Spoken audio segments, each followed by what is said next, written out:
Terve! Siinä se nyt ois ja nyt me lähettäis sitä sitten testaamaan. Edellisessä videossa pantiin tää paikalle ja toimintakuntoon ja pikkasen sitä koeajettiin silleen, että nyt nähtiin, että se pelaa.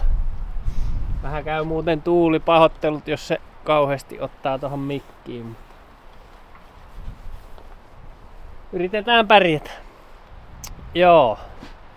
Elikkä tämähän on nyt sitten tää Palaxin C751 Smartti. Elikkä niin sanottu lippulaivamalli. Ja tämähän on perusrakenteeltaan hyvin pitkälti sama kuin toi, kuin vanha kone. Elikkä siis kapasiteetti on ihan sama. Yhtä vahva tunkki. Terä on samankokoinen ja muutenkin on aika lailla niinku vastaava kone, mutta tähän on nyt sitten lisätty näitä uusia ominaisuuksia aika paljon. Elikkä täältä nyt nähdään sitten, täällä on näytöstä näkee sitten kaiken näköistä. Ja tässä mallissa on nyt sitten toi automaattinen halkaisuterän korkeuden säätö, joka ei nyt ole muuten paikallaan, kun se on tuolla koneessa. Ja sitten tässä on tää poistokuljettimen vipu on, että se on päällä, vapaalla tai pakitus. Erittäin hyvä. Ja nopeuden säätökin on tässä. Aivan siis todella hyvä. Sitten on syötön avustin. Elikkä tää laitehan toimii nyt sillä lailla, että täältä painamalla niin katkaistaan.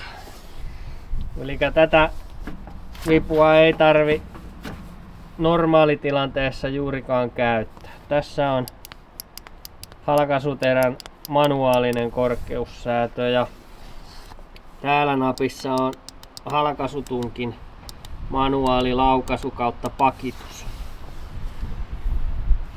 Ja täällä näytössä nyt on sitten kaiken maailman asetuksia, mitä pystyy muuttamaan. Mä en niihin nyt sen tarkemmin mene, koska mä en ole itekään niihin vielä juurikaan perehtynyt, mutta siis... Ja kaiken lisäksi tää on vielä nollasarjan kone, eli tää on... Tässä voi jotain pikku bugeja vielä olla täällä ohjelmistossa. Katsotaan kuinka hyvin se tässä toimii. Ja sittenhän meillä on jatkeena tää MIDI-pöytä tässä. Eli tässä on nyt sitten tää ketjusyöttö. Ja nämä syöttöpyörät tai mikä onkaan. Ja 3 sitten noita vetävää rullaa. Eli tässä ei ole yhtään sitä vapaata rullaa niin kuin mulla on tuossa omassa on toi reunimmainen.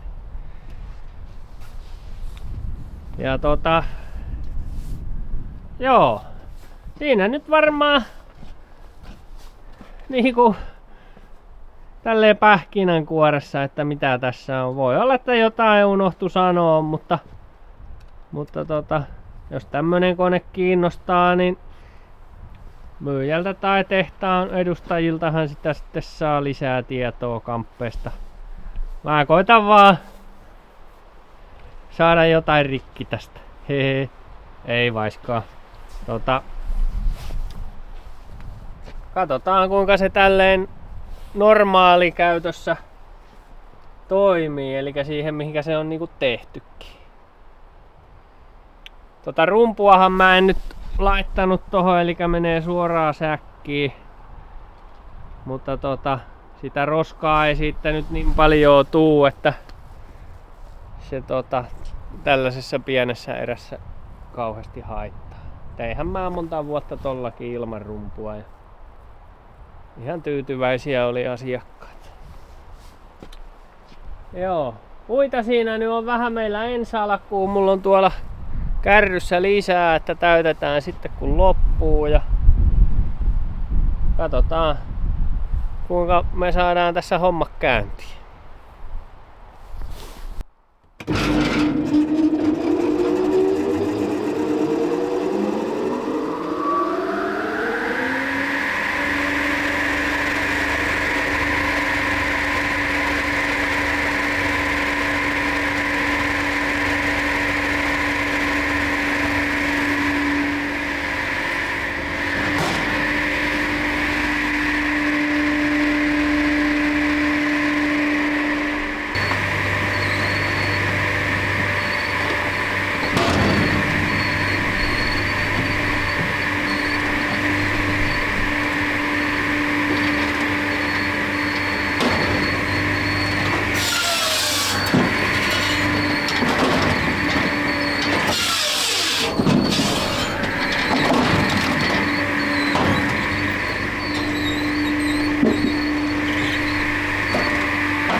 Heti löytyy yksi pieni hikappi, mikä on ainakin tässä yksilössä. Eikä täällä on toi turvaportin tanko. Se hankaa tähän takavasteen. Mikä se on niinku just tuossa samassa kohtaa. Ja se ei ainakaan edesauta sitä, että tää turvaportti on muutenkin nyt jo vähän tahmee tuosta ylös. Niin koitetaan vähän suihkia öljyä siihen, niin ainakin se luistaa paremmin siinä. Täytyy tätäkin vähän säätää. Tää on nyt pikkasen liian lyhyt. Se on joku 4 senttiä liikaa lyhyttä puuta tekee.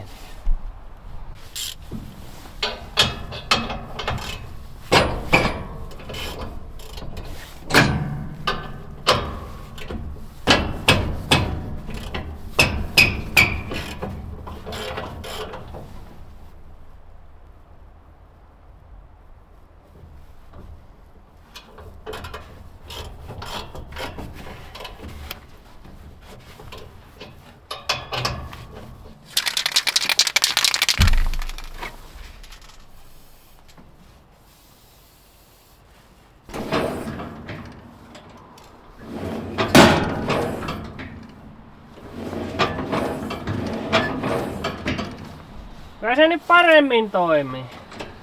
Ihan ylös asti tää nyt ei nouse, kun se ottaa tohon tankoon kiinni.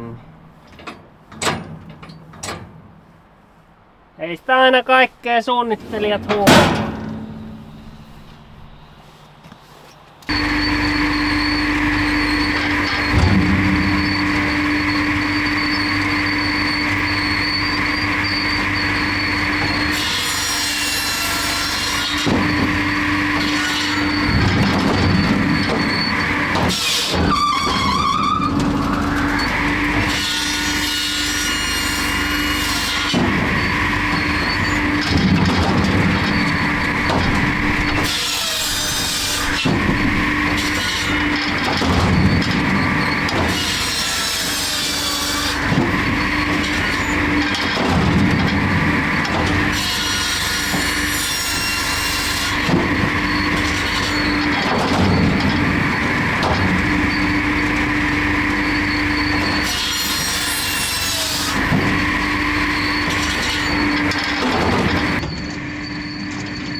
ensituntumat näin ekan 4 säkin jälkeen. Vähän on hakemista vielä. Ergonomia on kyllä paljon parempi kuin tossa koneessa. Tehtaamiesten kanssa olikin jo puhetta, että toi katkaisu olisi kyllä parempi tässä kuin tässä. Mutta se on ilmeisesti tulossa muutos siihen, että ne sais itse määrätä missä mikäkin nappi on. Tää on pirun hyvä, niin kuin mä sanoin jo aiemmin. Tän kun sais tohon koneeseen. Tää turvaportti. Tosiaan vähän tänne tahmee. Se kyllä varmaan siitä vähän notkistuu kun sitä käyttelee. Katsotaan. Toi X-aim eli terän korkeussääntö toimii pääsääntöisesti kyllä yllättävän hyvin. Mutta no sitä pystyy kyllä säätämään tuolta näytöstä, että täytyy paneutua siihen ehkä vähän, mutta se jää välillä ehkä vähän alas. Mutta kaiken kaikkiaan muuten aika kyllä silleen hyvältä tuntuu. Nyt tässähän tää sahauksen hidastus toimii nyt sitten silleen, että kun painaa sahausnapin pohjaan ja sitten vetää tätä kahvaa, niin se hidastaa. Ja mitä enemmän sä vedät, sitä enemmän se hidastaa. Eli täällä se on ihan pysähdyksissä ja sitten tuossa puolessa välissä se sitten niinku... Siinä on vielä vähän totuttelua. Ja yksi semmonen pikku bugi huomattiin tossa kun käytettiin sitä, että sit kun alkaa sahaan uutta pölliä ja jos se on kovin eri kokonen kuin edellinen ja sit hidastaa sahausta tälläin, niin sit se heittää jonkun anturiherjan tonne, mutta se on vaan joku koodaushomma se. Joo. Tääkin säästää kyllä paljon työtä tää ketjukuljetuspöytä. Jos mä ostaisin tämmösen ja jos tekee 5 metristä puuta, niin mä kyllä sanoisin, että se 3 orsi tohon keskelle on kyllä melkein pakollinen, koska tuolla seassa kun on niitä lyhkäsempiä puita ja kun ne päät ei aina ole ihan tasan osu tohon pöydälle, niin sitten se pää äkkiä tipahtaa tonne väliin ja ylimääräistä työtä. Joo. Mutta tyhjätään tosta säkit. Ei, kun mehän tarvitaan puita ensin lisää. Joo, tähän mä olin tekemässä. Sitten jatketaan taas.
Siinähän sitä nyt oli ensi alkuun.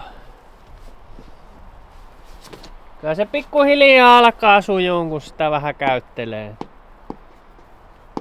Samat heikkoudethan tässä on kuin tossakin, että jos on vähäkään semmoista ylisuurta, niin se tekeminen menee sitten heti kyllä vaikeaksi. Tästäkin saa heti sahata pois ainakin yhden pöllin pätkän ja no, muut varmaan on ihan ok. Sitten kun on niitä mutkaisia puita, niin ne nyt on vaikeita, oli mikä kone tahansa, että siinä taisi alusta heti olla vähäisestä tappelua. Se ei ollut koneesta kiinni, vaan huonosta raaka-aineesta.